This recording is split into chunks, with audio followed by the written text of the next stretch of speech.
नमस्कार, आप देख रहे हैं प्लैनेट पहाड़ और आज हम चर्चा करेंगे उस एक दौरे की जो कि राजस्थान के लिए काफी महत्वपूर्ण भी साबित हुआ और पिछले 2 सालों से जब से बीजेपी वापस शासन में आई है तब से ये दौरे जो हैं वो बढ़ते जा रहे हैं। जी हाँ, आपने सही सोचा, हम लोग बात करेंगे अमित शाह के राजस्थान दौरे की जो हाल ही में जोधपुर में हुआ। आपके इसके साथ ही आपको ये भी बता दें कि 2026 का भी आगाज हुआ है। अमित शाह ऐसे शख्स हैं जो आसानी से एक पर्टिकुलर स्टेट्स में इतने दौरे नहीं करते हैं, पर जब से भजनलाल शर्मा सीएम बने हैं तब से अमित शाह के दौरे राजस्थान में बढ़ते जा रहे हैं। 2026 का आगाज हुआ था और जो अमित शाह हैं वो जोधपुर पधारे थे। कई बातें उन्होंने जोधपुर के रहने वालों से की थी, अपने प्रशंसकों से की थी और साथ ही में बीजेपी के नेताओं से की थी। चर्चा का विषय बनी क्या है इस दौरे के पीछे का सच, क्यों आते हैं अमित शाह इतना राजस्थान में, चर्चा करेंगे।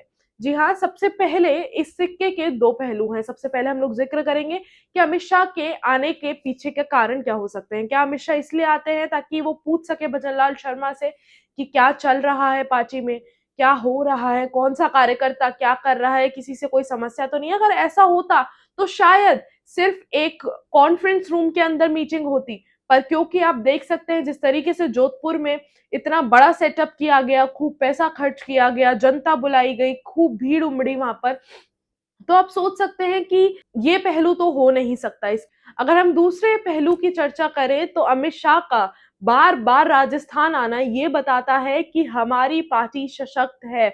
जो सीएम मैंने चुना है, क्योंकि हम लोगों ने देखा जिस तरीके से जब चुनाव हुए तो राजस्थान के अंदर चुनाव में ये प्रक्रिया चलती रहती है कि अगर एक बार बीजेपी जीती तो दूसरी बार कांग्रेस का जीतना लाजमी है। तो पिछला शासन जो था वो कांग्रेस का था, तो इस बार अनुमान लगाया जा रहा था कि बीजेपी जीतेगी।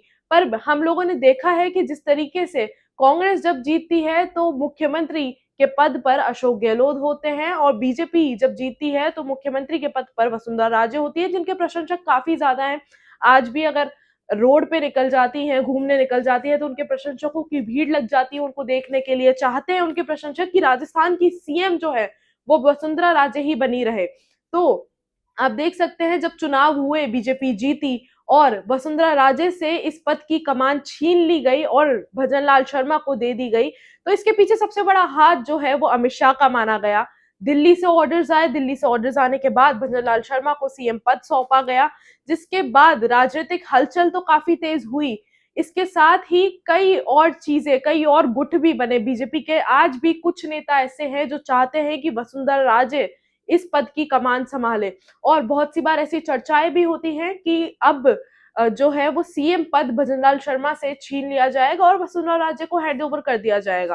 पर अमित शाह बार बार राजस्थान आकर उन सारी अफवाहों को शांत कर देते हैं। दरअसल भजनलाल शर्मा के पीछे जो बैकबोन है वो अमित शाह है और अमित शाह बार बार राजस्थान आकर राजस्थान वासियों को बताते हैं कि किस तरीके से बीजेपी राजस्थान में जरूरी है, भजनलाल शर्मा राजस्थान में होना जरूरी है। और इसके साथ ही अपने बीजेपी के नेताओं को भी बताते हैं कि मैं भजनलाल शर्मा के साथ हूं, मैं इसकी नीतियों के साथ हूं और मैं इसे आगे बढ़ावा देता रहूंगा। तो कहीं ना कहीं मनोबल टूटता है वसुंधरा राजे का भी, कहीं ना कहीं उन नेताओं का मनोबल टूटता है जो चाहते हैं कि भजनलाल शर्मा इस पद को ना संभाले। तो ये पूरा का पूरा डिप्लोमेटिक जो सिनेरियो बीजेपी अपने आप में अपने अंदर ही अंदर करे जा रही है, वो कहीं ना कहीं वो दर्शाता है कि कहीं ना कहीं बीजेपी के बड़े दिग्गज वरिष्ठ नेताओं को भी पता है कि बीजेपी के अंदर हो क्या रहा है। इसलिए जरूरी हो जाता है बार बार दौरे करना, जनता को खुश करना और साथ ही में लोगों को रियलाइज कराना भी कि किस तरीके से सरकार चलानी चाहिए।